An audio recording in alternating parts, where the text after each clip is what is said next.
میں کیا مسئلہ ہے، جو جی چاہے کیجیے۔ بہت بہت شکریہ، تھینک یو ویری مچ۔ سر میں سب سے پہلے چاہوں گا کہ میں اپنے اس گروپ کا تھوڑا سا تعارف کروا دوں۔ ہمارا اصل میں جو گروپ دوستوں کا جو مینلی جرمنی اور برطانیہ کے اندر ہیں، جی جی، اور ان کا تعلق تعلیم کے ساتھ ہے، اور موسٹلی سائنٹسٹ ہیں یا ٹیکنالوجسٹ ہیں، اور ہم نے تقریباً آج سے 13 مہینے پہلے شروع کیا تھا قرآن شریف کا ترجمہ پڑھنا، اور اس کے ساتھ جہاں بھی ہمیں کوئی مشکل پیش آتی تھی تو ہم اس کے ساتھ تفسیر جو ہے اس کو بھی کنسلٹ کرتے تھے۔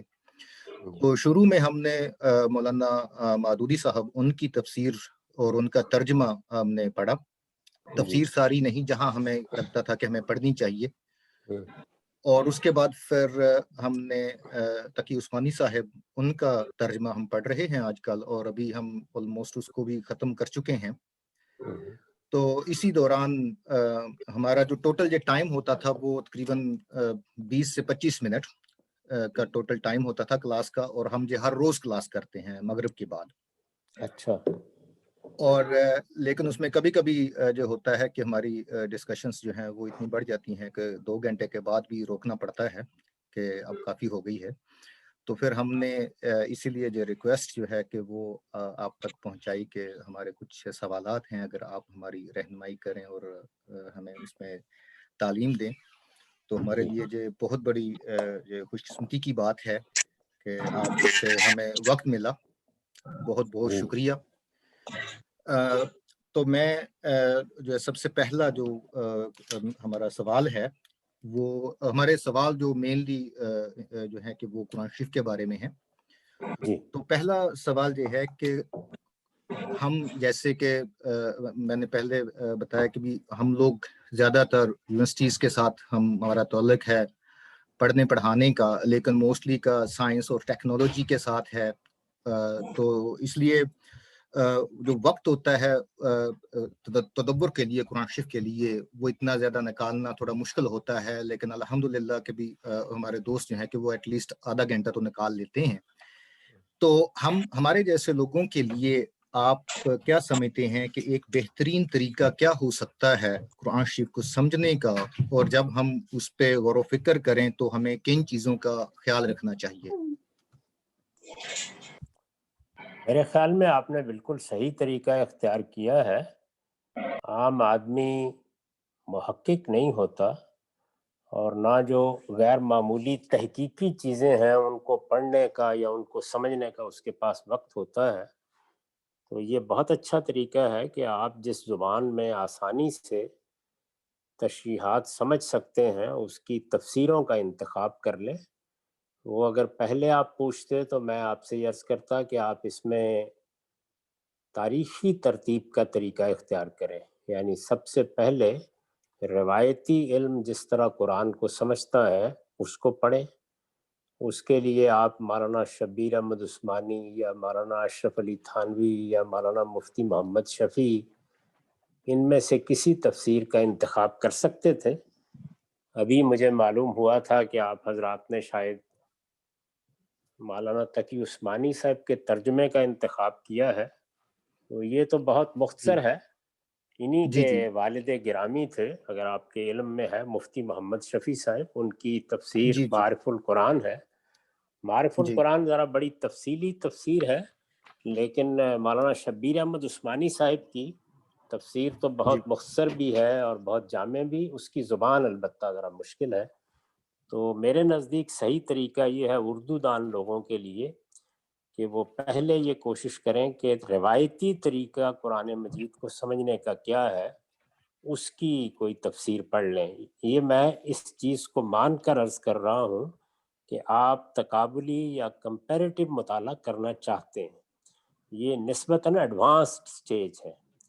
تو اگر آپ یہ کرنا چاہیں تو پہلے روایتی طریقے کی تفسیر کوئی لینی چاہیے، وہ ان میں سے کوئی بھی آپ لے لیں۔ معارف القرآن سب سے آخر میں لکھی گئی ہے، اس لیے وہ بھی آپ لے سکتے ہیں، اس سے پہلے کی بھی لے سکتے ہیں۔ ان میں بنیادی اسٹرکچر، کیا چیز قرآن ہے، کیسے سمجھنا ہے، طریقہ کیا ہے، ایک ہی ہے ان سب میں۔ اس کے بعد پھر دوسری چیز جو ہے وہ تفہیم القرآن ہے، اس کی اپنی جگہ بڑی غیر معمولی اہمیت ہے۔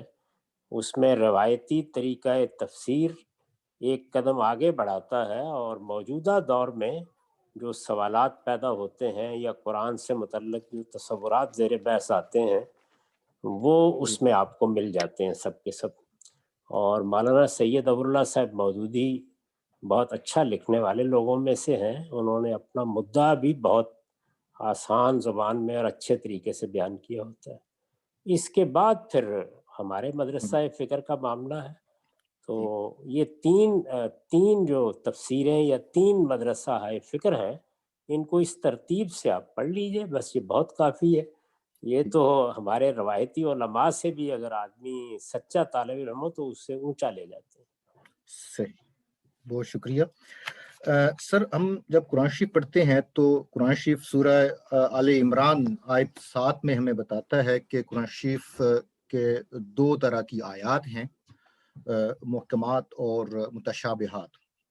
تو ہمیں یہ کیسے معلوم ہوگا کہ متشابہات کون سی ہیں، کیونکہ ان میں زیادہ پڑھنے سے بھی منع کیا گیا ہے کہ اس پہ زیادہ پڑھنے کی ضرورت نہیں ہے ان میں، تو یہ ہمیں کیسے معلوم؟ اس میں تین چیزیں ہیں، اگر آپ اس کو زیادہ تفصیل سے جاننا چاہیں تو آپ میری کتاب میزان میں متشابہات اور محکمات کی بحث بھی پڑھ سکتے ہیں۔ تین چیزیں ہیں۔ پہلی چیز یہ ہے کہ متشابہات وہ آیات ہیں جن میں نادیدہ عالم کو بیان کیا جاتا ہے۔ ایک ہمارا وہ عالم ہے یا وہ دنیا ہے جو دیدہ ہے، ہم اس کو دیکھتے ہیں، اس کا تجربہ اور مشاہدہ کر سکتے ہیں۔ اس کے معاملات جب بیان ہوتے ہیں تو وہ آیات قرآن کی اصطلاح میں محکمات ہوتی ہیں۔ اور نادیدہ عالم مثلا یہ کہ اللہ تعالیٰ نے یہ دنیا کب بنائی تو کس طرح بنائی، اللہ تعالیٰ کی صفات کا اس دنیا کے ساتھ کیا تعلق پیدا ہوا، تخلیق کا عمل کیسے ہوا، یہ دنیا کب ختم ہوگی تو وہ کیا دنیا ہوگی، وہاں اگر کوئی جنت ہے کوئی دوزخ ہے تو اس کی حقیقت کیا ہے۔ تو جن آیتوں میں یہ باتیں بیان ہوتی ہیں، یعنی اللہ تعالیٰ کی ذات، اللہ تعالیٰ کی صفات، اس دنیا کی ابتدا، اس دنیا کا خاتمہ، خاتمے کے بعد کی دنیا، یہ متشابہات ہوتی ہیں۔ اور متشابہات کے بارے میں یہ بات جان لینی چاہیے کہ یہ کوئی ایسی چیز نہیں کہ آدمی یہ خیال کرے کہ میں اس کو متعین نہیں کر سکتا۔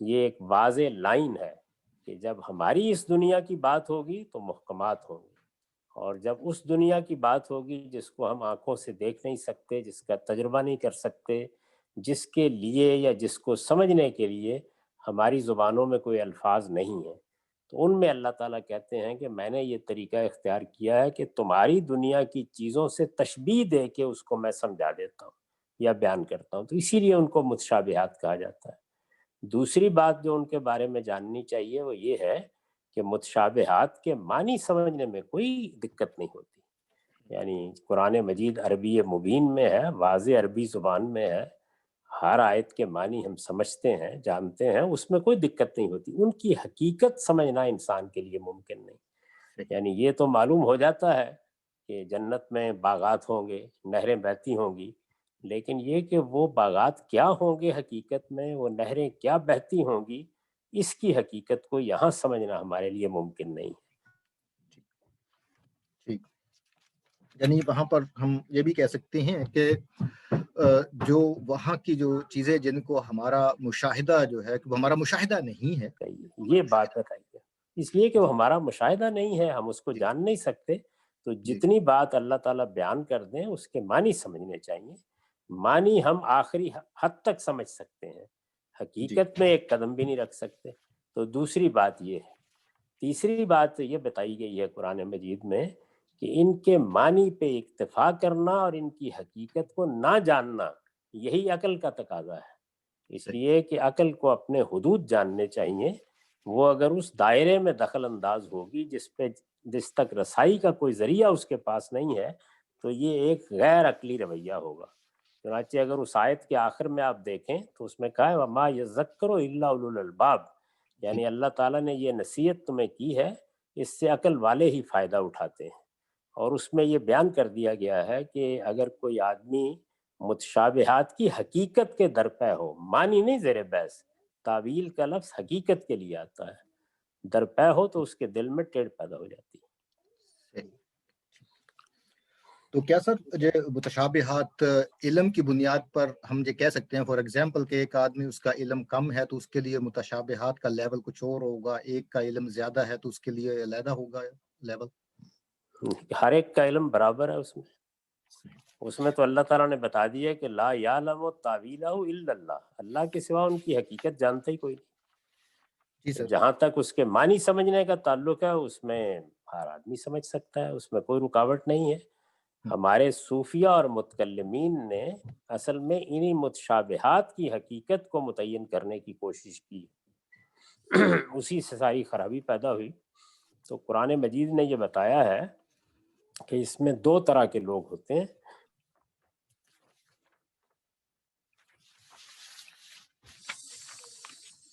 سر آپ کی جن کو آواز کوئی فتنہ پیدا کرنا ہے، اور ایک وہ کہ جو یہ آپ آواز آ رہی ہے اب آپ؟ جی ابھی آ رہی ہے، بالکل ٹھیک ہے جی۔ تو یہ بتایا ہے قرآن مجید نے کہ اگر آدمی فتنہ پیدا نہیں کرنا چاہتا کو جاننے کے، تو وہ پھر اس طرف نہیں جاتا۔ یہ تو بالکل عقلی بات ہے، بتا دیا گیا ہے کہ تم یہاں جنت کو دوزخ کو اگر اس کی حقیقت سمجھنا چاہو گے تو کیسے سمجھو گے؟ یعنی یہ سمجھنا چاہو گے کہ اللہ تعالیٰ سے یہ کائنات کس طریقے سے صادر ہوئی ہے، تخلیق کا عمل کیسے ہوا ہے، کیسے سمجھ سکتے ہو؟ یہ تو جان سکتے ہو کہ تخلیق کا عمل جب ہو گیا تو اس کے بعد یہ دنیا کس مرحلے سے گزر رہی ہے۔ تو مشاہدے کے اندر جو چیزیں آئیں گی، کیونکہ ہمارا علم تو ہمارے تجربے اور مشاہدے پر مبنی ہوتا ہے۔ جی سر، ہمارا اگلا سوال سورہ احزاب کی آیت 72 کے بارے میں ہے، جس میں اللہ تبارک تعالیٰ نے فرمایا ہے، میں مولانا مادودی صاحب کا ترجمہ پڑھتا ہوں: ہم نے اس امانت کو آسمانوں اور زمین اور پہاڑوں کے سامنے پیش کیا تو وہ اسے اٹھانے کے لیے تیار نہ ہوئے اور اس سے ڈر گئے، مگر انسان نے اسے اٹھا لیا، بے شک وہ بڑا ظالم اور جاہل ہے۔ تو سر اس کے اندر جو امانت کی جو بات کی گئی ہے، یہ کیا ہے؟ کیا یہ عقل اور انسان کو اختیار جو دیا گیا ہے وہ ہے؟ اگر یہ ہے تو یہ تو شاید کہ جنات کے پاس بھی ہے۔ جی، ارادے اور اختیار کی امانت ہے، اس میں اس کی نفی نہیں کی گئی کہ کسی اور مخلوق کے پاس ہے یا نہیں۔ یہ بتایا گیا ہے کہ یہ بڑی بھاری ذمہ داری ہے اور کائنات بھی اس کو اٹھانے کے لیے تیار نہیں ہے، لیکن انسان اس کو اٹھاتا ہے، اور انسان نے اس کو شوق سے اٹھایا ہے، اور اسی کے نتیجے میں وہ یہ کچھ بن گیا ہے جو کچھ ہم دیکھ رہے ہیں اس میں۔ تو ارادے اور اختیار کی امانت ہے صحیح۔ تو اس میں جو یہ فرشتوں کے پاس بھی ہے، جنوں کے پاس بھی ہے، فرشتوں کے پاس بھی ہے۔ کیا اختیارات فرشتوں کے پاس بھی ہیں؟ جی بالکل، پورے اختیارات ہیں، صرف یہ کہ وہ چونکہ اللہ کی بارگاہ میں رہتے ہیں، وہ ہمیں بھی اگر میسر آ جائے یہ چیز تو ہم بھی غلطی نہیں کریں گے۔ صحیح، یعنی کہ ٹریننگ جو ہے کہ وہ ہر وقت ان کی ہوتی رہتی ہے، حاضری ہے نا جی، ہر وقت سامنے موجود ہے۔ یعنی اگر اللہ تعالیٰ سے آپ کی بھی صبح و شام ملاقات ہو تو کیا کریں گے؟ ظاہری بات میں جہاں نہیں ہوگا۔ جی سر، نیکسٹ سر ہمارا جو کوشچن ہے وہ سورہ دہر کی پہلی آیت کے بارے میں ہے، جس میں اللہ تبارک و تعالیٰ انسان سے کوشچن مارک میں جو بات کہتے ہیں کہ بھی انسان کی تاریخ میں، کیا کوئی لمبی تاریخ میں ایک ایسا وقت نہیں گزرا کہ جب یہ کوئی قابل ذکر چیز نہیں تھا؟ یہ کون سا وقت ہے کہ جب ہم قابل ذکر نہیں تھے، جبکہ ہمارا آغاز حضرت آدم علیہ السلام سے ہوا، وہ پیغمبر ہیں، ہمارا آغاز ہی قابل ذکر ہے، تو یہ کون سا وقت ہے سر؟ یہ تو اللہ تعالیٰ نے دوسری جگہ واضح کر دیا ہے کہ ہماری تخلیق کا ایک مرحلہ وہ ہے جب اللہ تعالیٰ نے ہماری ابتدا کی، اس وقت ہماری کوئی حیثیت نہیں تھی۔ ایسا نہیں ہے کہ پہلے سے ہم کوئی مخلوق تھے یا ایک پوٹینشل مخلوق تھے اور اللہ نے اس کو پروان چڑھایا، جیسے کہ درخت کا بیج آپ کے پاس ہوتا ہے، تو یہ بتایا ہے کہ کوئی چیز بھی نہیں تھی۔ اللہ تعالیٰ نے اس کو وہاں سے اٹھایا، اور اٹھانے کے بعد پھر اس کی تخلیق ہوئی۔ تخلیق کے بعد بھی یہ موت کی کیفیت میں تھا۔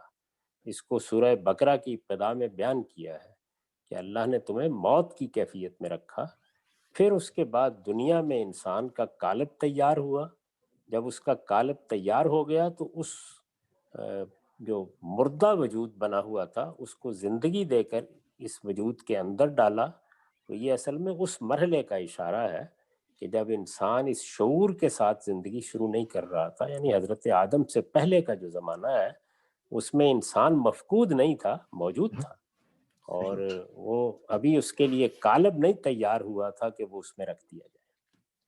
یعنی جو قرآن شریف کے اندر اللہ تبارک تعالیٰ نے فرمایا ہے کہ ہم نے تمہاری تخلیق کا آغاز کیا اور پھر تمہاری کانٹ چھانٹ کی، یعنی کہ تمہاری درستگی کی، اور پھر وہ تمہیں تو روح دی. وہ تو ہمارے قالب کی تخلیق بیان ہو رہی ہے، یعنی ہمارے صحیح. جسم کی تخلیق بیان ہو رہی ہے، یا صحیح. دوسرے لفظوں میں یہ کہیے کہ ہمارے حیوانی وجود کی تخلیق بیان ہو رہی ہے۔ جو انسان کی اصل شخصیت ہے وہ تو اس سے پہلے بن چکی تھی، اور وہ تو بتایا گیا ہے کہ سب کی بن چکی ہے، صحیح. بلکہ جس وقت ہر ایک کا قالب تیار ہو جاتا ہے ماں کے پیٹ میں تو اس کو دے دی جاتی ہے۔ صحیح. اور جو قرآن شریف میں ایک اور بات آتی ہے کہ قیامت کے روز کچھ لوگ ایسے ہوں گے جو اللہ تبارک و تعالیٰ سے جو بیان کریں گے کہ بھی اے خدا اے اللہ ہمیں یقین آ گیا کہ تو نے ہمیں 2 دفعہ زندگی دی اور 2 دفعہ موت دی، تو اس کا مطلب یہی کہ ہمارا آغاز اصل میں موت سے ہوا ہے، جی بالکل، ہم تو اس اس وقت لیے پھر تھے، موجود تھے، مرے ہوئے تھے۔ مرے ہوئے، یعنی کہ ہمارا آغاز موت سے ہے، موت سورہ کے بعد بقرہ زندگی. کی جی. آغاز میں ہے کہ جی. اللہ تعالیٰ نے تم مرے ہوئے تھے، پھر تمہیں زندہ کیا، پھر صحیح. تم اس دنیا میں آتے ہو اور پھر ایک مرتبہ تمہیں موت دے گا۔ جی سر. سر اس میں ایک کوشچن ابھی جو ہمارے عدنان بھائی ہیں ان کی طرف سے ہے جی کہ حضرت نوح علیہ السلام ان کے عذاب کے بارے میں ہے کہ ان کا عذاب اگر تو پوری دنیا پر نہیں تھا، جیسے کہ قرآن شریف سے مجھے معلوم ہوتا ہے کہ وہ کسی قوم کے لیے مبعوث تھے، تو صرف انہی کی قوم کے اوپر وہ عذاب تھا، اور ان کے ساتھ کشتی کے اندر ان کے خاندان کے ساتھ شاید کہ کچھ اور لوگ بھی شامل تھے. تو پھر ہم یہ کیسے یہ کہتے ہیں کہ جو ابھی کے جو انسان ہیں وہ ان کے 3 بیٹوں کی اولاد ہے؟ کیا یہ صرف ان کے 3 بیٹوں کی اولاد ہے یا اس کے ساتھ اور مختلف لوگ بھی ہیں؟ جی، اللہ تعالیٰ کا جو طریقہ ہے وہ حضرت ابراہیم کے معاملے میں بھی آپ دیکھیں کہ بہت سے لوگ ہوتے ہیں، مثلا حضرت ابراہیم کے 3 بیٹے تھے، لیکن اولاد زیادہ تر آگے 2 ہی سے چلی ہے۔ تو ایسا ہوتا ہے، ہم بھی اپنی دنیا کی زندگی میں دیکھتے ہیں، کسی خاندان کا بھی شجرہ اٹھا لیں تو اس میں بعض بچے آگے پیدا ہوتے چلے جاتے ہیں اور بعض کا خاتمہ ہوتا چلا جاتا ہے، یعنی نسلیں ہی ختم ہو جاتی ہیں۔ تو اس لیے بظاہر یہ معلوم ہوتا ہے کہ دنیا میں جو زیادہ نسل چلی وہ حضرت نوح کے تینوں بیٹوں کی اولاد سے ہے۔ ہو سکتا ہے کہ جو لوگ ان کے ساتھ شامل ہوئے تھے ان کی بھی کوئی نسل کچھ دیر چلی ہو، لیکن اس کے بعد آہستہ آہستہ وہ مفقود ہو گئی۔ آج کوئی جانتا بھی نہیں کہ حضرت ابراہیم کے تیسرے بیٹے یسوع بھی تھے، کوئی نہیں جانتا کہ ان کی نسل کہاں گئی، کہاں رہی، کدھر گئی۔ اسی طریقے سے بعض اور بھی ان کی اولاد کا ذکر آتا ہے، لیکن زیادہ تر یا بنی اسرائیل ہیں یا بنی اسماعیل۔ یہاں جو آپ نے سر جو تذکرہ کیا عیسو حضرت ابراہیم علیہ السلام کے بیٹے تھے یا جی حضرت جی، اسحاق؟ نہیں نہیں، اسحاق تو ان کے پوتے ہیں، دوسرے بیٹے ہیں۔ جی پہلے جی بیٹے اسماعیل ہیں، دوسرے اسحاق ہیں، تیسرے یسوع۔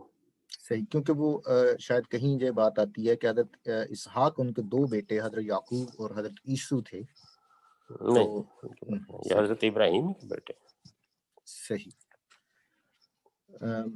تو اسی سے ریلیٹڈ حضرت نوح علیہ السلام انہی سے ریلیٹڈ ایک کوشچن جو ہے ان کی عمر کے بارے میں، کہ جب ہم قرآن شریف میں پڑھتے ہیں تو ان کی عمر کو جب بیان کیا گیا ہے وہاں 2 مختلف الفاظ استعمال کیے گئے ہیں، سنتا اور عام. یہ عام ورڈ ہے سال کے لیے عربک میں، تو جہاں یہ فرق کیا کچھ خاص کاؤنٹنگ میتھڈ ڈفرنٹ ہے اس میں؟ تو دونوں الفاظ بالکل معروف الفاظ ہیں، جیسے ہم بول لیتے ہیں وہ 50 برس کا ہے، بول لیتے ہیں وہ 50 سال کا ہے۔ تو اس میں سر جو ایج ہے 950 سال، جیسے بائبل کے اندر بھی یہ چیز بڑی ڈیٹیل سے آتی ہے، پیدائش کے چیپٹر میں 5 ہے یا 6 ہے غالباً، کہ حضرت آدم علیہ السلام سے بیان کی جاتی ہے کہ وہ اتنے سال، پھر حضرت ابراہیم علیہ السلام پر پہنچنے کے بعد 120 سال ہو جاتی ہے نارمل. لیکن سائنٹیفکلی جو ہمارے پاس ایویڈنسز ہیں سائنس کے پاس، وہ یہ کہتی ہے کہ جو ایوریج ایج بنتی ہے انسان کی وہ 79 ایئرس ہے. تو کیا یہ اسپیشل لوگ تھے جن کی ایجز اتنی لمبی ہوا کرتی تھی؟ یہ کون سا زمانہ تھا، کتنے ہزار سال پہلے کی یہ بات ہے، آج ہم نہیں جان سکتے. قد کاٹ تو بڑی حد تک کچھ نہ کچھ ہمیں فوسلز میں مل جاتے ہیں، جی اور اس کی بنیاد پر رائے قائم کی جا سکتی ہے سائنسی لحاظ سے بھی. جی لیکن یہ کہ کون سے لوگ اب ملے ہیں کون سے نہیں ہیں اس زمانے میں بھی، آج بھی یہ تو نہیں ہوتا کہ سارے کے سارے لوگ 1000 سال جی رہے ہوتے ہیں یا 100 سال جی رہے ہوتے ہیں. بچے بھی مر رہے ہوتے ہیں، چھوٹے بھی مر رہے ہوتے ہیں، بڑے بھی مر رہے ہوتے ہیں. تو قرآن مجید سے یہی معلوم ہوتا ہے کہ اس زمانے میں اور بائبل سے عمریں بہت زیادہ تھیں، اور عمریں تدریج سے کم ہوئیں، ہوں. لیکن یعنی جو آہستہ آہستہ کم ہوتی چلی گئیں. لیکن سائنٹیفک تحقیق کو جب ہم پڑھتے ہیں تو وہ یہ کہتی ہیں کہ عمریں جو ہیں وہ پہلے کم تھیں اور پھر بعد میں زیادہ ہوئی ہیں. اور اسی طریقے سے قد کے معاملے کے اندر بھی سائنس اسی طریقے سے بیان کرتی ہے کہ پہلے قد کم تھے اور پھر زیادہ ہوئے. لیکن یہ سائنس جو کچھ بھی بیان کرے گی اس کی بنیاد کیا ہے؟ بنیاد تو ظاہر ہے کہ انسانوں کے جو کچھ آثار مل جاتے ہیں جی، وہی ہیں نا. ان کی ان کی تحقیق. بنیاد کے اوپر آپ اس طرح بات کر رہے ہوتے ہیں. یہ تھوڑی ہے کہ سائنس اس زمانے کو دکھا دے گی. تو جو سائنس کو ایویڈنس ملے گا اس کی بنیاد پر بات کرے گی. جی. میرا خیال عدنان بھائی نے ہاتھ کھڑا کیا تھا. جی عدنان بھائی، سر ہم ڈائریکٹلی کوشچن لے لیں؟ جی جی ایسے چاہے لیں. جی جی عدنان بھائی. جی میرا کویسچن تھا جو ابھی شہباز بھائی نے پوچھا حضرت نوح علیہ السلام کے بارے میں، کہ جی اکثر علماء جو کہتے ہیں کہ جی جو ابھی موجودہ دنیا میں لوگ پائے جاتے ہیں وہ ان کی اولاد میں سے حضرت نوح علیہ السلام کی. تو پوائنٹ یہ تھا، میں نے آپ کا ایک لیکچر سنا تھا جس میں آپ نے بتایا تھا کہ یہ جو عذاب آیا تھا یہ ایک پرٹیکولر ریجن میں تھا، یعنی ساری دنیا میں یہ طوفان وغیرہ جو تھا نہیں تھا آیا. تو جو دوسرے علاقوں میں جو لوگ رہتے تھے تو جو کیا ان کی لیٹ سے آسٹریلیا ہو گیا یا امریکہ، یعنی یہ جو فاردر ایریاز جو تھے، تو ان میں مینس جو لوگ تھے، اگر جو علماء کرام کہتے ہیں کہ جو ابھی لوگ ہیں وہ حضرت نوح کے 3 بیٹوں میں سے ہیں، تو جو یہ ان علاقوں میں لوگ رہتے تھے تو ان سے جو آبادی ہے ان کا ذکر کیوں نہیں ہوتا پھر؟ کہاں رہتے تھے؟ سائنسی طور پر معلوم ہے کہ انسانیت کی ابتدا افریقہ سے ہوئی ہے. اس اچھا کے بعد یہ سب مختلف ہجرتیں ہیں جن میں لوگ گئے. امریکہ میں جو لوگ گئے ان کی ہجرت کوئی 16,000 سال پہلے بیان کی جاتی جی نیٹو ہے. آسٹریلینس جی کے بارے نیٹو امریکنز بھی جو ہے وہ ہجرت کر کے ہی گئے. جی جی تو صحیح. یہ جی آپ امریکہ میں جو نیٹوز ہیں یا جو آسٹریلیا میں ہیں ان کی تاریخ پڑھیں تو یہ اس سے پہلے جو آئس ایج میں جی جو جی ہجرتیں ہوئی ہیں اور جس وقت یہ سارے بر اعظم ملے ہوئے تھے اسی کو بیان کیا جاتا ہے. یہ تو کوئی بھی نہیں کہتا کہ وہ الگ الگ اقوام ہیں. افریقہ ہی کو بتایا جاتا ہے کہ وہ وطن تھا، یہیں سے لوگ مشرق وسطیٰ کی طرف پہلے پھیلنا شروع ہوئے، یہیں سے یورپ کی طرف گئے، بلکہ وسط ایشیا کی طرف گئے، وہاں سے پھر یورپ، اور وہاں سے پھر باقی دنیا میں آہستہ آہستہ پھیلتے چلے. صحیح. لیکن سر جو آسٹریلیا کے اندر کچھ اور جو انڈونیشیا ملائیشیا کے اندر کچھ ایسے جو آرکیولوجسٹ کے پاس ایویڈنسز وہ یہ بیان کرتے ہیں کہ وہ بیک ٹو 70,000 ایئرس جاتے ہیں. ہو سکتا ہے ایسا ہو، کیونکہ دنیا کی عمر کے بارے میں تو آپ کچھ بھی نہیں کہہ سکتے. ہم. کوئی ان ایسی کے قطعی بات تو معلوم نہیں ہے نا ہمیں کہ دنیا کی جو تاریخ ہے اس میں انسان نے کب سے دنیا میں قدم رکھا ہے. تو بیان کیا جاتا ہے، اس پر بھی مختلف آراء نقطہ ہے نظر جی ہے، ان کی جی تحقیق ہوتی رہتی ہے. تو اس اس کے اندر طرح کی کافی سائنسی کنٹروورسی. تحقیقات جو ہیں وہ تو ہر 10 سال کے بعد بالکل نئی دنیا سامنے آ جاتی ہے. جی اس میں کافی کنٹروورسیز ہیں پرٹیکولرلی ٹائم کے بارے میں، کیونکہ ایک دفعہ ایک یا ریسرچ جو ہوئی تھی کہ سائنٹیفک ایڈم اینڈ سائنٹیفک ایو کے بارے میں، تو وہ انٹرسٹنگلی جو ڈفرنس تھا ٹائم ڈفرنس، کہ جو سائنٹیفک ایڈم وہ تقریباً کوئی 70 میرا خیال ہے کہ اگر نہیں میں غلط نہیں ہوں تو that was a long time, 26,000 years younger یا تھے تو وہ سائنٹیفک ایو تو سے. اب جی بالکل ایسے ہی ہے. تو وہ جی تو یہ وہ مطلب تبدیل کہ ہوتی رہتی ہیں. اصل میں جو بات اللہ تعالیٰ نے فرمائی ہے وہ یہ تو نہیں بتایا کہ کس دور کی یہ بات ہے، یہ بتایا ہے کہ ابتدا میں انسان کے یہ معاملات تھے. وہ ابتدا کب ہوئی اس کو ہم متعین نہیں کر سکتے. سائنسی تحقیقات جاری رہنی چاہیے، لیکن سائنسی تحقیقات اس طرح کے معاملات میں اندازے ہوتے ہیں. ہم جیسے ہی سائنس کے نام سے کوئی چیز پڑھتے ہیں تو ہمیں خیال ہوتا ہے کہ یہ تو دیکھ لیا گیا ہے. تو ایسا نہیں ہوتا.